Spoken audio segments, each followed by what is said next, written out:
Welcome in, everybody, whether you're on the East Coast, West Coast, or around the world. This is Coast to Coast. Got everybody here. Got Rob in the house. Yeah. Super Bowl. Let's go. So before we get into the game, what was it like in Seattle last night?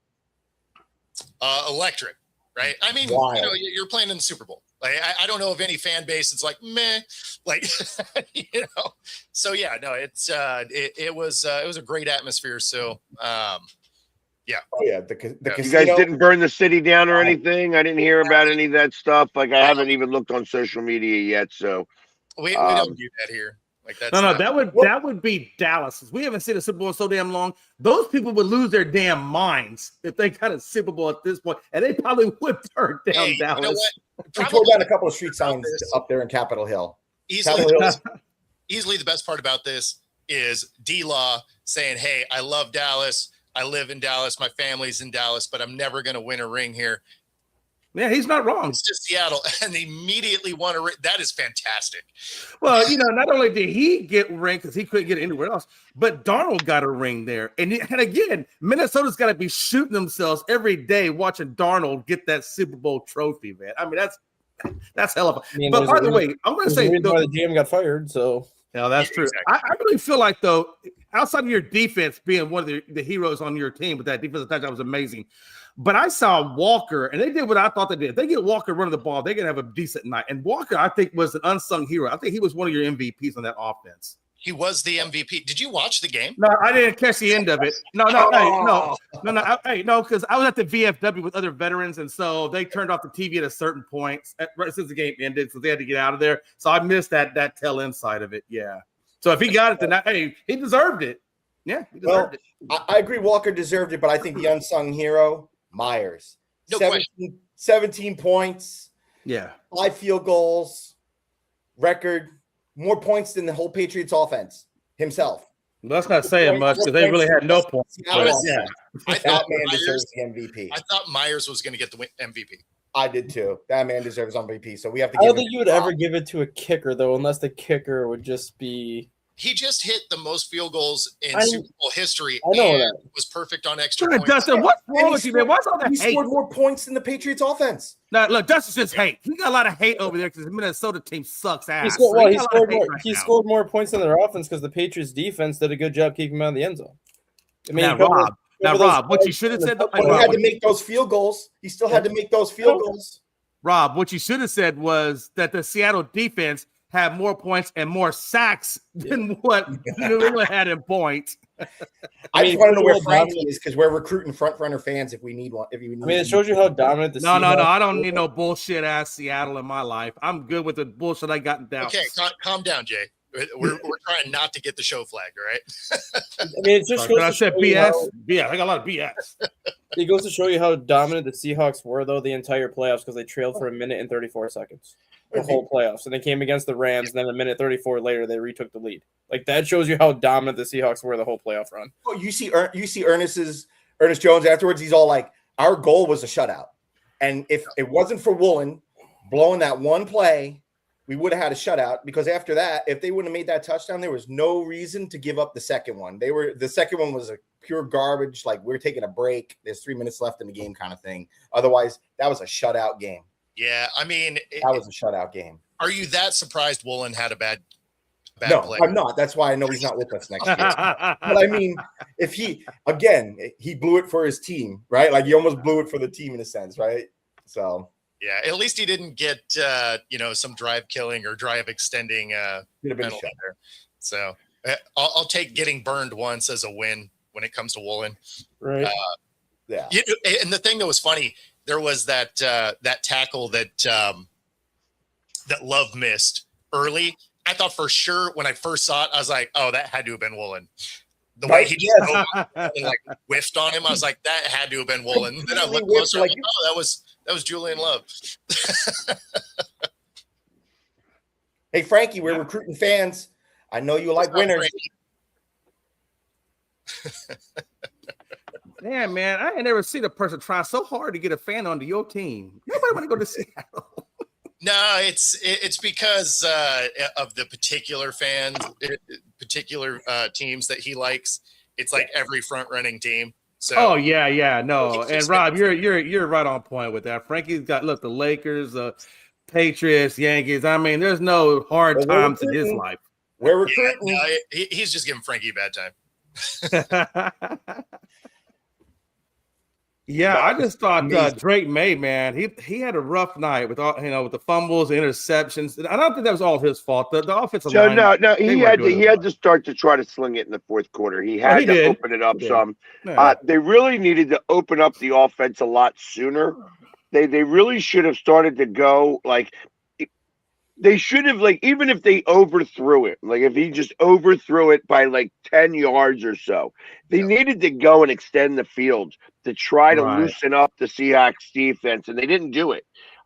You could tell they came out very, very conservative in that first half, and to be only down 9-0 was actually a testament to their defense. But you could tell that wasn't going to sustain. Well, I will say this. I mean, the only negatives. They could never get the running game going. Yeah. That the only negative I had against Seattle was I felt and I think we all know, man, that late hit on what's his name that was out of bounds that didn't get called. That was horrible. Yeah, that should have been a penalty. On that one. They weren't throwing flags for anything all day. No, they really weren't. Yeah, I think there's 3 penalties in the whole game. The whole first half, I think there was 1 penalty in the first half. But my thing is, not only do you hit him out of bounds, but then you throw punches at him. How do you throw punches at somebody and hit him out of bounds and there's no ejection? I'm all for fair play, but dang, there wasn't from either side because they were grabbing each other's face masks and stuff. But yeah, you're right. There was only 1 penalty in the first half. It was a false start, right? And they missed a huge one against Seattle that they jumped off sides. Mm-hmm. And I mean, they had multiple players that were off sides on that. And it was, they all moved, but they showed down the line. They didn't cross the line. So the guy closest to you did. I forget exactly who it was on the line, but his helmet was across. Right. So, I mean, it should have been called. Again, it wasn't. They really weren't throwing flags in this game. There were moments where you're like, wow, that was a penalty in every other game this year. Mm-hmm. And, they didn't even start to really throw them until, late in the second half. And yeah, there wasn't. Do you think that came down from headquarters? That Goodell said, "Hey, let them play today. Don't be ticky-tack with the fouls." Do you think that may have been something that maybe they kind of told the refs? I mean, they always throw less of them in the playoffs generally anyway, but this one was it was crazy how little it was because especially that one, late hit out of bounds, that absolutely should have been one. The fact that Job doesn't get tossed throwing that punch. I mean, that's an ejection all the time. As good as the Patriots defense was, though, too, Seattle did kind of keep them in the game for a little bit because Darnold missed that wide open touchdown to JSN in the first quarter. Oh, yeah, that was the busted coverage where JSN was 15 yards behind the safety, and then Darnold overthrew him. That was a touchdown, and then he overthrew, I think, Shaheed in the third quarter, too, which would have been another big play touchdown. You can't really hate on Darnold too much for that. He was running around the pocket to throw that one. I know. Not only that, he took a hit. Yeah. He just got that ball out before he took the hit. I'm not hating on him for it all. I'm just saying he completes that pass or even completes the one that he overthrew Shaheed in the third quarter, then this game is not even as close as what it ended up being. Now you got a team that's got 40 points on the board. Those 2 plays alone took possibly at least 10 points off the board, if not 14. Yeah. I tell you, he didn't have JSN didn't have a good game at all. He got knocked out. He's got an concussion evaluation in the third quarter. He got hammered. He was also bracket covered the whole night. Oh yeah, they took him away. Their whole concept was take him out. And you knew they were done it. That was going to be a key element, was to eliminate the offensive player of the year. So they had Gonzo following him around, and then they had a safety shade him, and it's exactly what I thought they would do. You eliminate their number 1 target. And Gonzo had a great game. He's one of the best corners in the league. Fantastic. So yeah, Gonzo was fantastic. Yeah, he had an amazing game, and just the way he was. I mean, he saved probably 21 points himself. Oh yeah. Yes. Oh yes, he had some miracle. He had definitely some miracle defensive. Yeah, he perfectly timed jumps, getting his hand on it. It was really impressive to watch him play. Hands down, I gotta say that defense is going to be solid. Well, and I mean, if you're a Patriots fan, you gotta love what you've seen because I mean, obviously the defense was legit. The offense, you could tell was young. But then you look at this and you're like, okay, they're way ahead of schedule. They have a ton of cap space. Everybody's on rookie deals. Like this team's gonna get better. Oh yeah. There were 30 first-year players on the Patriots, the most that's ever been to a Super Bowl. No, that's what I mean. Like that team is so young that I mean they have what the most or second most cap space to play with, and I mean like. But let's be honest. Hey, that's a real testament. Number one, to Kraft's ownership to pick the right people. Now he's got Vrabel and McDaniels, but Vrabel, you got to put a lot of love on Vrabel because, like you said, they had that many first teamers or first players, in there. That just shows development. That shows culture. You also got to see that new GM. Oh yeah, for sure. You're 100%. 100. Yeah, exactly, Frankie, and a bunch of draft picks. Like the Patriots are going to be a very real team over the next couple of years. And what you just they can literally cherry pick that offensive line now. And what you said about the draft picks, though, I think that's the key too, because I am not going to be surprised if the Patriots try to dangle some draft picks to Cincinnati for Jamar Chase or T. Higgins. They need a bona fide number one wide receiver in New England. The thing is you can get wide receivers. You can, but if you can get one that's got multiple years already. Yeah, but why go get somebody that's the most expensive in the league? Right. Like you for another year anyway, right? Isn't he got one more year at like 20-something million? So that's why I would go T. Higgins. Yeah. Yeah, I mean, and AJ Brown, obviously, all these guys could work, but I mean, you gotta be careful though with AJ Brown because he can cause some issues in the locker room if you're not careful with him. They just did this with Diggs. Yeah, problem. no. Trust me. But that's my point, right? Like they really. Yeah, but AJ Brown doesn't get in trouble where Diggs does. Exactly. No, that's true. That's true. Yeah, because Diggs goes to court here in a couple of days.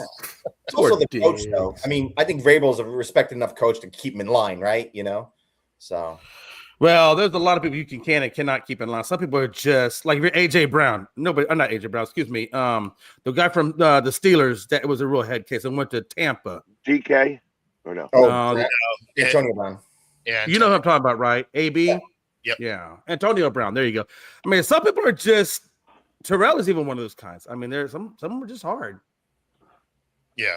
What I do like about this team is the fact that they can literally, with the cap and the space that they have, they can add more veteran leadership. They can add more high quality players from the draft. I mean, they got the right piece. They can really pick this and tweak this up real nice over the next year or two and have a lot of growth room. Right? Yeah. No, that's exactly right. Like they have a lot of opportunity to continue to get better.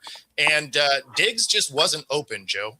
That Seattle defense really didn't give Diggs a whole lot of chances. They tightened up the seams so much. I was surprised we weren't getting burned by tight ends. Like I was expecting Henry to have like the big game of the season. I was expecting a touchdown out of him. Like tight ends were nowhere near to be found, and that's usually our weak spot. So to see that, that made me so happy to see that.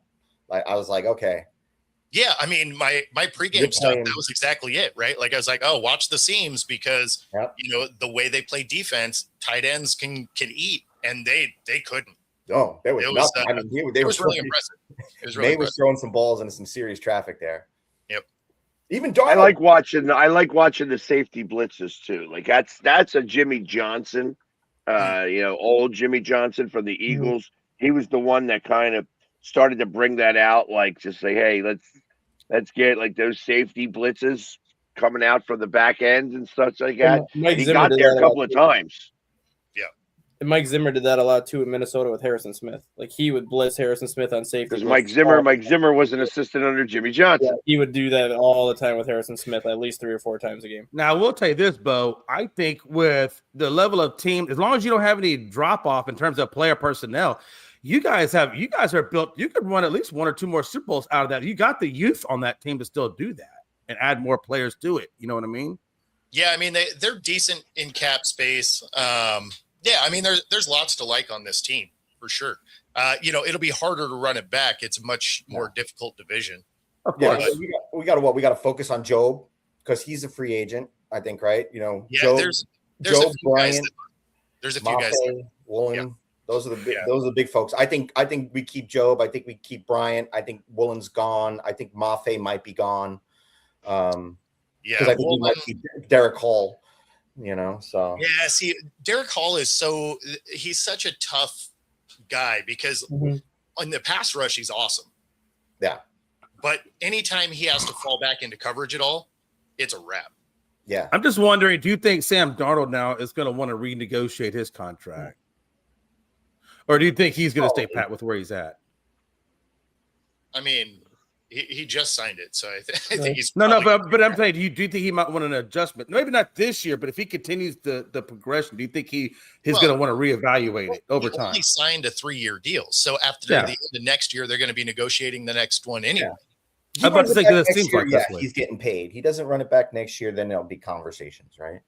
Well, I mean, it depends on how it's run back. Like, you don't necessarily have to go win back-to-back Super Bowls to get paid. If you have a solid season and you guys lose in the playoffs, you're still getting paid. Yeah. I mean, the fact that Walker gets the Super Bowl MVP and, played well without Charbonnet there, Charbonnet's injury, I think, gets Walker paid here in Seattle. Oh yeah, he's going to be the primary, I think, all season target to keep him and for the offense, like him, and if they can keep Rashid, but I think Rashid's going to the Raiders because with Kubiak going over there, he needs pieces. I think he's bringing him along. I think they'll overpay, bring him over so that Kubiak. That's right. The Raiders don't have a head coach yet, do they? Yeah, they do. Kubiak. Yeah, they do. It's Kubiak. He did get that? Okay. Yeah. I thought you couldn't talk to them. I guess the deal was agreed upon like before the week of the Super Bowl. They just couldn't make it official until after the Super Bowl. Then even after the game, they asked Kubiak to the Raiders. Hell yeah, I'm going to the Raiders. Yeah. Yeah. Okay. Yeah, we're going to lose him. We got to figure out him. Yeah, I mean, the offensive side of the ball is going to be completely different next year. So we'll see how the offense looks, right? Exactly. New OC. And I think you're going to lose Walker if he's on a contract. I think that you're going to have to overpay because of the game he just had. Mm-hmm. I think we can afford it. Well, it's either that or you're going to watch him go. And I don't think it's a biggest deal. It's a biggest deal if he winds up going because you had Ramondre. You mean Charbonnet? But the thing about Charbonnet is coming off of that ACL, he's going to be out for a few games of the first season, next season. Yeah, right? well, I think you're going to wind up getting another running back. I mean, I don't think you're going to just go in with him, but I don't think I think that right now he's overvalued. I know he just won a Super Bowl MVP, so I'm not discounting that, but I think his value is overvalued. I think he'll be overvalued right now. And I think that Seattle, I mean, think about this. Seattle is also trying to sell the team. Well, since Seattle doesn't have a history of overpaying running backs, like we have a history of moving on. I'm about to say, with Charbonnet there, couldn't you just let go of Walker so you have to pay that much money and just get another running back in the draft and pair that up with Charbonnet? He's not going to be available until about halfway through the season, so you got to have another option because the other option that I could see Seattle going. The other option I could see Seattle going with is Breece Hall. No, I thought you could get a running back out of the draft and ride that. Oh no, you'll draft somebody. You're probably that's what I'm saying. I think you get him in the draft and you ride that until Charbonnet's ready, and then you just do a tandem like you did last go around. I could see Seattle going to get Breece Hall if they don't get Kenneth Walker. Breece Hall fits that offense really well, and he's kind of that safety blanket pass catching running back that Darnold likes to have when he needs. Is he a free agent, or is that going to require? He's a free agent. He's a free agent. Okay. I could see Seattle getting Breece Hall if they do not bring Kenneth Walker back. Do you think he can command a big paycheck? Because he's never played. He's never played more than 14 games in a season. Okay. That's what I was going to ask you. Do you think he can stay healthy long enough? He'll be able to. You'd probably get him at like 3 years at 21. 3 years. He only has to stay healthy for 7 weeks. No, he plays. He's played at least 14 games every year. But he's never played like 17. Like he always misses like 2 or 3 games with like a sprained ankle or something. But he still gets. Something. I mean, this is the first year that we had. You end up with Charbonnet coming back, so he's only got to be healthy for 7. But if you could get him for like 3 at 21, 3 at 22, that's a good price for Breece Hall, knowing what he can bring to the table. I mean, it's also the first year that Walker was healthy for all the games. Yeah. Walker's always been hurt too. Yeah. So like this is the first year we had a fully healthy Walker. So you never know. Breece Hall can come in and stay healthy. Yeah. But it happens. We're used to a 14 game or less of our primary running back. So I think Breece Hall would be a good fit for Seattle if that's something they have to do if they don't keep Walker. And you could probably extend his health because you wouldn't have to use him every single play. Like, he don't have to be the main guy. He just has to complement Charbonnet, and I think he's good. Yeah. Yeah. Well, I mean, obviously that is helpful if you're not taking that kind of, load all the time, right? Yeah. Where you're the main carrying guy. But at the same time, like, some of those running backs need all those touches to get going. So some running backs just don't do well in a running back by committee type of situation. Yeah. Right. Yeah. It's happening, Chad. Like a guy that always comes to mind like that is like Adrian Peterson. Yeah. Right. Like, he didn't even get going until he had, 16, 17 carries already. Right. Then he started tearing them off. Right. Like, then he was destroying defenses. But if you were doing, split backs, he'd never even get to that point. And that's just basically, I guess what you're saying is he needs to establish the rhythm to really get going rather than just coming in cold and going at it. Walker does do better with touches. Yeah. But the good thing about this was that he was from the gate. He was effective. And I was surprised they didn't go to him more initially. I mean, before you knew it, like, his over under was 76.5 yards.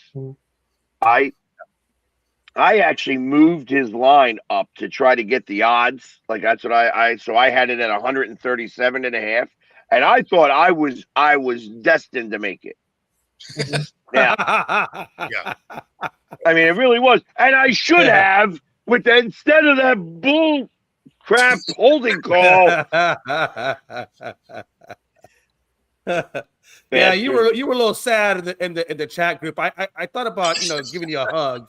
Well, no, I wasn't sad at it. Yeah, it was funny because a good buddy of mine is like all excited because they called the touchdown back because he wanted Seattle to kick a field goal so that he'd win the block pool. And I'm like, oh, that's they funny. ain't kicking a field goal with 3 minutes left in the game. It's just, I would have won my bet. And then I could have bought you a drink. Now we both lose. Nobody drinks. Yep. The funny thing is too, like, if that hold doesn't happen, Walker would have still got you the yards you needed because he was like 3 or 4 yards downfield when that hold happened. I think you only needed 3 yards to get. Hey, I'm gonna say I was pretty close to doing a health and wellness check on Pags, but I didn't know. I was fine. I mean, it's like any bet that I make, I expect I'm going to lose because I was doing seven parlays, $10 to win like 200 million. You know what I mean? Like, that's what I was doing. So. If you had 200 million, you'd be crying for a whole different reason. 100%. Well, I was by a yard and a half. I was like, that son of a bitch. I was gonna say I was surprised by how much yards he did put on the ground because everybody was talking about Milton and like, what is it? The Patriots haven't given up like more than 60 yards to a rusher all season. Exactly. And they just got schooled. Like, where was Milton? Where was he? Because I didn't see him. Well, you know what? They were exposing just on the outside of the line. He was able to get to the first down marker like on a diagonal. It seems like it was just. Yeah. And like I said, I was surprised they didn't go to it more because they really could have. I know that they started to put like 8 and 9 guys in the box. There was one play specifically that occurred where he had to call off of it. I think the one sack that they got, he called off of the run to go to the pass, and they did get that sack on that. I thought the biggest telltale of the game was the one sack on May where the guy sacked him by he went around the offensive lineman. That was awesome. That was pretty amazing, actually. Yeah. You're not going anywhere. By the way, we're going to make a sandwich. Get over here. Come here, brother. I was like, he got a double sack on that one. 2 guys. Hey, I was going to say, hey, does that count as 2 sacks? I mean, how do we work this out? Yeah, no, it was that one was funny. like wrapping the guy up. It was amazing. We almost had the record for sacks in the Super Bowl, right? Where they had to call one back because we had 7 and then we went to 6 because they called one back.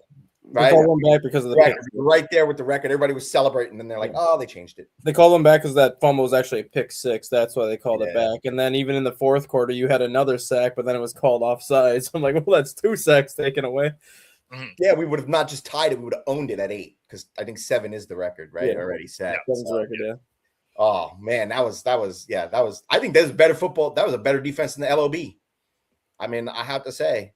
They put up a better performance. It was almost as dominant performance as last year's Super Bowl. That's true. I mean, but interestingly enough, like you said that your kickers got more points. He also beat the record from last year, which our kicker had 16 points. He had 17 or something. Yeah. So, and I thought that initially that there was a chance that he was going to get it. The pick 6, I think, stopped that. Yeah. It's funny that a defensive play stopped the kicker from getting it. Yeah. But it would have been disrespectful to the running back, I think. I think that Walker really deserved it. He was the MVP of that game. Can you do co-MVPs for something like this? Or is it no? You can't do something. No, you don't want a co-MVP. That'd be terrible. Well, and because now they definitely can't because of the gambling aspect of that. That's true. Point. Yeah. Let me ask you this.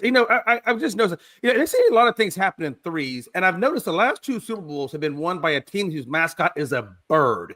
So now I'm wondering, can Arizona make the 3rd bird to get a Super Bowl? No, it'll be the Eagles. Or the Ravens. Seattle repeats. Yeah, it's got a repeat. If it was going to be a different team, it's going to be like the Ravens or something. Okay, the Ravens are out there. You're right. Or maybe Atlanta somehow finds a way because they turn that thing around. But Arizona is in for a long year. They are. They get a new head coach, and then in all their wisdom, they decide to go get Hackett as their OC. The thing with that is, too, like, even they get Hackett. They have to figure out what they want to do with Kyler Murray. And coming in with a new head coach, obviously nothing's official and nothing's going to happen until you play the game. But there's a good chance that they have 6 guaranteed losses before the season even starts because of their own division. Like now it's like, 0-6. Now we have to pretty much even win out to even have a shot to get a wild card at this point. I don't think that's a bad thing for them, though, because then they can get the quarterback of the future if that happens. Possibly get a quarterback. I'm sitting in Arizona. I'm looking at that going, I'm years away from even sniffing the playoffs. The wild card. It was funny. Like the Arizona fans that I know, they're like, okay, the head coach, let's see what this is. And then as soon as they hired Hackett, they're just like, that's why I brought up that point last week where I thought it would have been beneficial for the Cardinals to get Chris Shula and then bring Mike LaFleur over as the OC. You could have took them both from the Rams and put them both together in Arizona instead of doing it the other way around. Well, and they were at least encouraged about LaFleur, right? They're just that's going to be cool. And then as soon as Hackett got signed, they're just like, what? Why? Like, what the thing is, though, LaFleur's calling plays, though, which I guess it can't be that because when Hackett was in Green Bay, he wasn't calling the plays. So it's not like he was calling plays. He wasn't that good. No, that's what I'm saying. You're getting Hackett. He's probably going to do a lot of the behind the scenes work. It's not like he's actually going to be calling the plays on game day. He's probably just going to do a lot of the meetings. He's going to be doing a lot of organizing practices and things like that. But come Sundays, LaFleur's going to be the play caller. So Arizona can't be too upset at that point because Hackett's not going to be calling plays. He's just going to be there to assist and do a lot of the things that the head coach doesn't like to do during the week. Joe, them boys will be in Cancun again. Hey, Joe, there was a Cowboy in the Super Bowl. D-Law. That's right. That's right. And JSN actually probably underperformed in there because of the Cowboys tattoo on his arm. Yeah.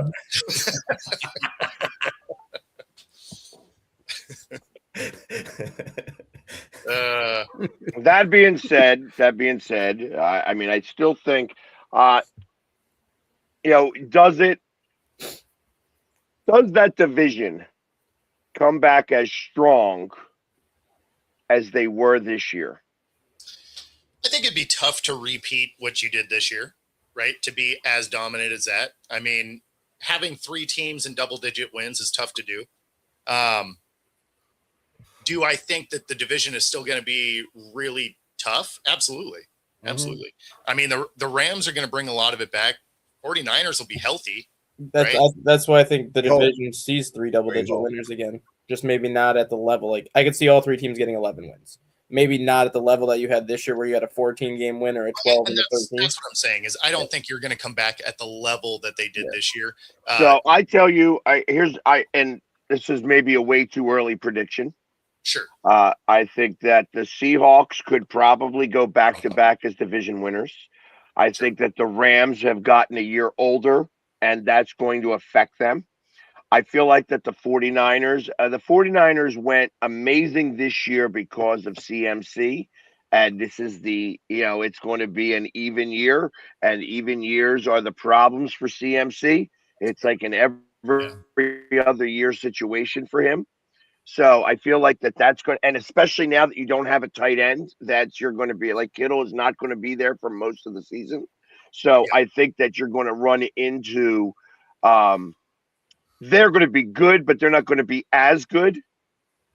I think that because you have Chicago the way that they are trending, I think that Minnesota is going to, fizzle. But I think that you're going to see a little bit of a resurgence from Detroit. Sure. I think that the Giants would love to think that they're going to be something this year. I know that they're not going to be, but I wouldn't be surprised to watch Washington make a little bit of a resurgence. Giants will be interesting, though. Yeah, they're going to be an interesting team. And that's the thing. The North, the East and the West play each other this year. And real quick, going back to CMC, though, you already know he's probably going to have a rough year this year because he left with the damn shoulder injury that looked pretty significant. So I don't know how he's even going to come back to start the season. Of course, I don't know the severity of that shoulder injury either. Trying to start the year. But no, like the Giants are going to be interesting. Like they're that team that they're going to absolutely surprise a team that they shouldn't beat, and then they're going to lose to a team they shouldn't lose to. Like they're going to be an interesting, inconsistent team. Yeah. Well, they're going to actually have a fully healthy offense. We got to remember too, right? Like Neighbors was gone pretty much all season. No, for sure, and that's why I say, like, I think they're going to be interesting because they have elements on this team. And so Cam looks pretty good right now. I actually got to sing happy birthday to Cam Scattaboo. I was able to get I did a card ripping. I don't know if you guys know what that is. Yeah. And got a Cam Scattaboo, and then I had him sign it. So he signed it for an Eagles fan, which was kind of cool. Right on. And just so I think that he is not going to be as crazy as he was. I think that he's going to calm down a skosh. You know what I mean? And him and Jackson Dart could make for very interesting. It's going to depend on how that defense really plays. I know they have some good pieces on defense. Yep. It's a matter of putting that whole defense together. But when it comes to the South, I mean, it's like, is Atlanta ready to take the step? I think they are with Stefanski. I mean, they already had the pieces. They just didn't have coaching. I think with Stefanski, like I've said this for the last couple of years, I think Atlanta is the most talented team in the NFC South, top to bottom, like both offense and defense. They just haven't had the coaching to maximize that roster. As bad of a coach as Raheem Morris was, you saw the potential Atlanta had the final month of the season this year. Like Atlanta looked like a legitimate playoff team that final month of the season. Now you're bringing in Stefanski, who made the playoffs twice with a Browns roster that's not nearly as talented as Atlanta, but he's got plenty of offensive pieces to play with, and he's a very good offensive head coach. Like Stefanski could have fun with what Atlanta has right now. So speaking of the fact that you said Minnesota would fizzle, Atlanta is expected to cut Cousins. He's going back to Minnesota. He's going to be back to Minnesota. Does he go back to Minnesota? Yep. Because J.J. McCarthy clearly isn't the deal. Yep, he'll be back in Minnesota. Well, you got to imagine if you're Justin Jefferson, you're probably like, hell yeah, please bring him back because my stats sucked last year. So I tell you, I think that there is a possibility that that the Raiders do not take or do not use the first pick in the draft. What? I really believe that. I think that Tom Brady, having a say in this, is willing to trade that first pick away to be able to get multiple first-round picks, like in futures and such like that. I would not be surprised to see Minnesota go after Mendoza. But do you think Kubiak's going to want to? I mean, they're going to have to consult Kubiak before they do that, I would imagine. I mean, they got to get that buy-in. I'm wondering if Kubiak really wants to go and coach then Gino. Because then well, no. I don't think he has to coach Gino. I think that there's plenty of other options available. I'm just saying that right now, if I'm Kubiak and I see what the Raiders have right now, that there are so many holes that need to get fixed. The multiple first-round picks, the quarterback is like, you having a great quarterback now who's going to get killed every play doesn't help you. No. You have to start to solidify really the trenches. That's again, now that's me thinking, not necessarily Kubiak, but that's where you need to start to put. Well, what about keeping Mendoza and then just trading Crosby and getting a bunch of first round, getting a first that's what they're going to do. I think they're going to trade Crosby instead. But that offensive line has to get significant. And I think that would be the right one to trade as Crosby because he's getting older. He's not, they're going to rebuild. I don't think he wants to be a part of a rebuild. Yeah. And I think then I think they're maximizing draft capital to what Pags is saying to solidify the trench to where you can bring in a guy like Mendoza and you can keep him upright. Yeah. Versus what he has now, because you already got a good running back in Gentry, and you got a good tight end in Bowers. I feel like that as a coach, that if your first order of business is to grab a quarterback, you live and die by that first order of business. Oh, hell yeah. And that's where I feel that, that was the one good thing about Andy Reid. I know that Andy Reid was here for a year first, and then he went and got McNabb. Mm-hmm. He was like, let's see what we've got first, and then figure it out. You know what I mean? Because you don't want to die on the hill of the quarterback right away. And who knows? Like college and pro are two different games. I think Mendoza will be better than Caleb Williams. However, I didn't think Caleb Williams was going to. I thought Caleb Williams was going to fizzle, and I was wrong. Or at least I have been proven wrong up to this point. Sure. So, it's I just if I am Kubiak, and knowing that I have this major asset for the first pick in the draft, to possibly bring in a couple of players and a couple of other first-round picks and a couple of extra picks. Like you could actually, to get that pick, you could probably do 3 first-rounders, an offensive lineman, and thrown in a 5th and a 6th. You know what I mean? It's not ridiculous to think of that type of haul for somebody who wants that quarterback and is maybe more ready. Let me ask you this, though. I hear what you're saying, but let me ask you this. If you're Kubiak, then you got to look at the quarterback classes coming behind Mendoza. And is Archie Manning going to be better? I don't know. Yeah, I still don't really know all about Archie. And is there anybody else that's better than Mendoza coming from behind? Because if not, and you pass up on Mendoza, you're right. That could be a hill you don't want because every good coach has a good quarterback. But I'm going to talk about it in your case here. Dak is a 4th-round pick. Yeah. Mm-hmm. Okay. Hertz was a 2nd-round pick. Mm-hmm. I mean, Brady was a 6th-round pick. We don't have to go that crazy. Brock Purdy was the last pick in the draft. Sure. So it becomes a matter of if you have a quarterback that has the tools, and Kubiak is a good coach, at least that's what we're saying, that as a good coach would be able to do more with what he's given. If he likes a quarterback, he trades away that first pick, and he likes a quarterback that has certain attributes and feels that he could train him better. Geno Smith, I think Geno Smith got lost in Vegas. That was the problem with Geno because he liked to party. and that's that issue. So you got to find like I said, you got to find a Mormon in Vegas to quarterback. Let's be honest. Let's be honest, though. When you talk about Brady and you talk about Purdy, those are lightning to win one-offs. What are the odds of actually finding that type of player? Honestly, if you're playing the Vegas odds, it doesn't happen that often. But but like look at Dak Prescott. Look at Dak Prescott. I'm just using him as another example. He was a 4th-round pick. He wasn't a 1st-round pick. He was a 4th-round pick in a class where there was a ton of 1st-round picks, quarterbacks. You know what I mean? So you can also get fired if you don't get this guy and he shows out. Yeah. All Sam Darnold in Seattle.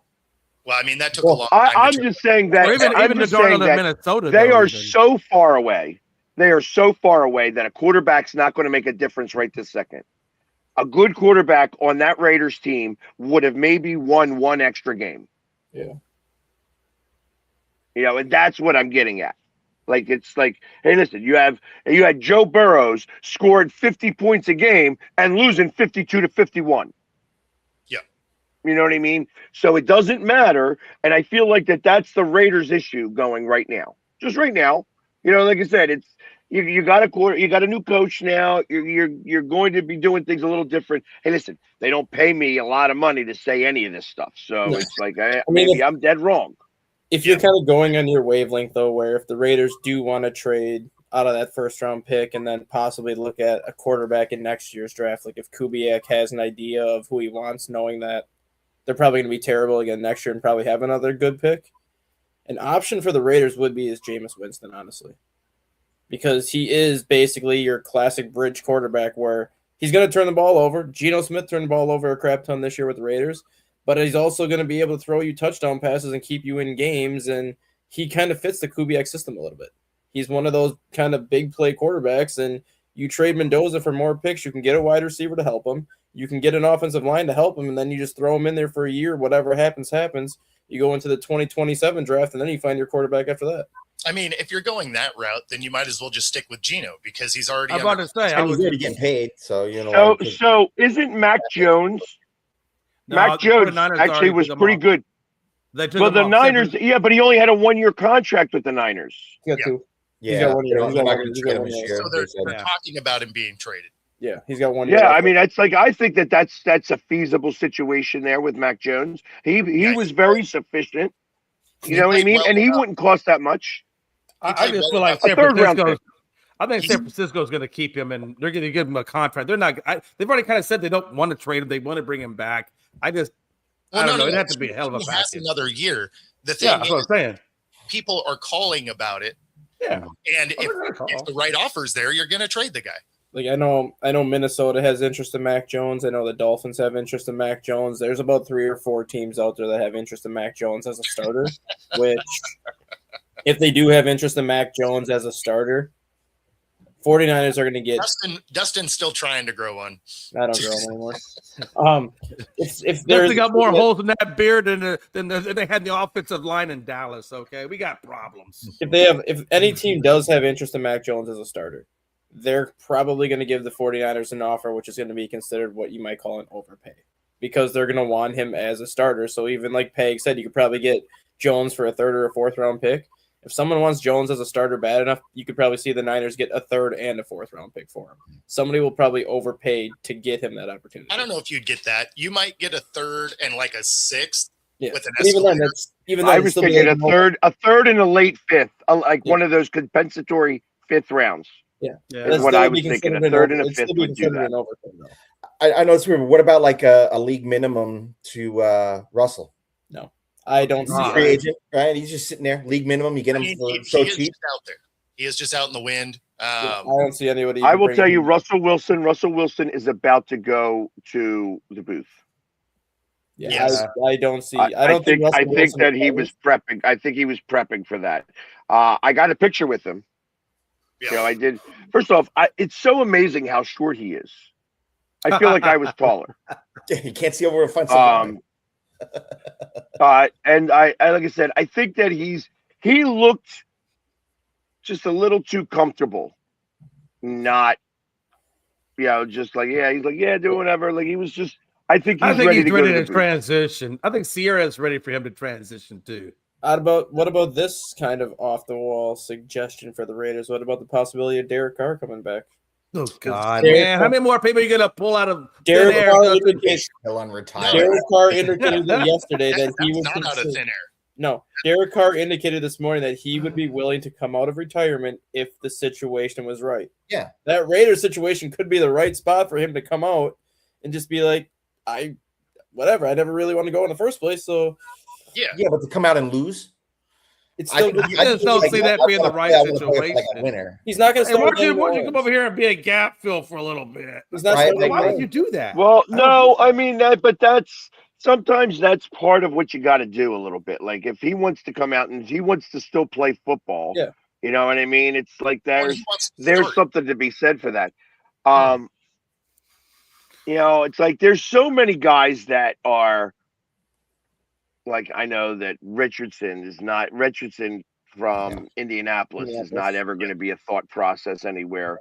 You know what I mean? Like you have the Jets quarterback who is very talented but can't seem to do anything right. You know what I mean? It's there is a lot of different guys that you can put in the mix here that will suffice as quarterback until you get the time is right for a quarterback to be there. Like I said, I know that you can turn it around very quickly, but it's not easy to do. They are going to have to the Raiders would have to do something very similar to what New England did. Bring in a whole new team. Like they brought in 30 guys who was their first year, not necessarily rookies, but it was their first year in here. You know what I mean? So that's what they would have to do. They have to get rid of the bad culture that's in Raiders Nation. Well, and that comes down to, are they going to have the right scouting team and the right developmental team to get the right 31 players? That's going to be now on Kubiak. Like we can't answer those questions, can we? Exactly. We cannot.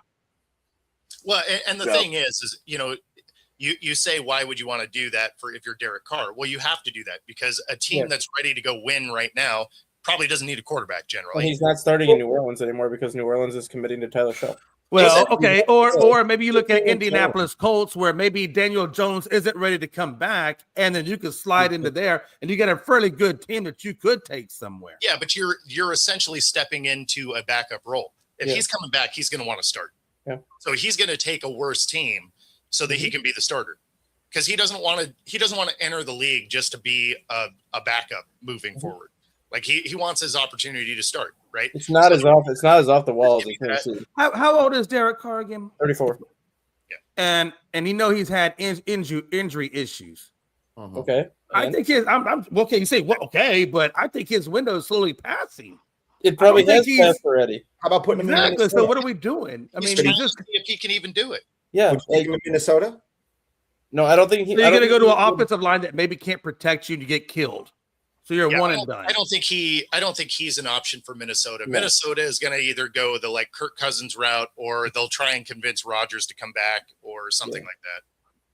Like, if y'all got Rodgers, that would just complete the trifecta. Yeah, I mean the Brett Favre. Wanted him last year. I mean, you know what I mean? That's like the world tour, Brett Favre 2.0. That's the part of the Kwesi firing that nobody talks about.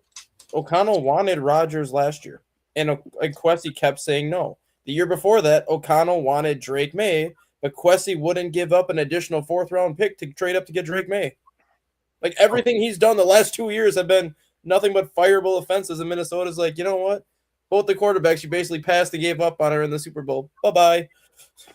So I just don't know if Rodgers wants to be Brett Favre's doppelganger. I think he wants at least a little bit of individuality to it. Well, his legacy.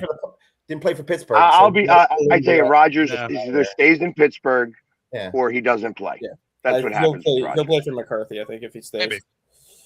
Maybe. I think he stays in Pittsburgh because of that, and that's it. If he leaves Pittsburgh, then does Pittsburgh go for Carr? Because they're going to need a quarterback, and they like reclamation projects. No, I think that Pittsburgh will. At one point, they had like 4 quarterbacks in that room. Yeah. So I wouldn't be surprised that they, stick with the guy who was the backup anyways. Mason Rogers. Rudolph. Mason Rudolph. Yeah, they like Mason Rudolph. Yeah, they would roll with him for a played year. well. Yeah, they would roll with him for a year. Well for them. Yeah. I think Mason Rudolph just needs a legitimate chance to, with a good quarterback coach, to really have another shot at trying to be a starter. I feel like because you're right, he has had really good games, and I think he just needs consistency. So I mean, it's obviously the season isn't even ended yet. That ends on Friday, by the way. Mm-hmm. So even though we just had the Super Bowl, Friday is the end of the season. Next year we go. It's Valentine's Day Super Bowl. Ooh, boy. Yes. That's going to a lot of be crazy. The will be happening next year. So yeah, there's going to be a lot of babies born next year in that one, or at least conceived. in Philly, I can see that happening.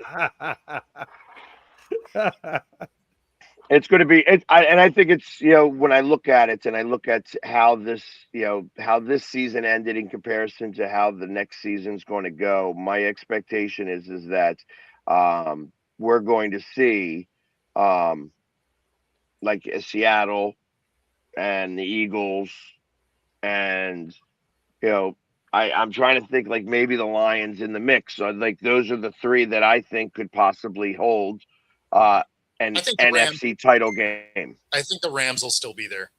Yeah, I think Eagles make the playoffs. I don't think the Eagles make the championship game. That's not to hate on Philadelphia, but you guys have lost a little bit. I mean, you kind of downturned a little bit.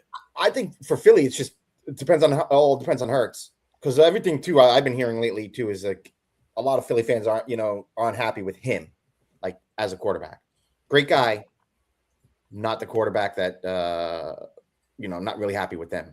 So I mean, I think it's his. I think makes Philadelphia next year. I think some of the people are always trying to go to the backup quarterback. Yeah. That it's always the quarterback's fault, blah, blah, blah. Truth of the matter is that our offensive line was hurt a lot. Mm-hmm. I mean, I read something while I was at Radio Row that's because of losing Stoutland, it's possible both Lane Johnson and Landon Dickerson both retire.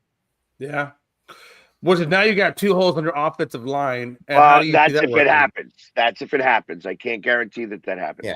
I know that with Lane Johnson specifically, he's been doing like his workouts have been like pretty extreme, and he put on a lot of muscle. And the problem with putting on a lot of muscle is there's not a lot of fat that goes along with that. And you want the fat around the joints so that it's like lubricated kind of. Oh, for so sure. when you switch to all muscle, you aren't as agile on the field. I mean, you're heavier. Right.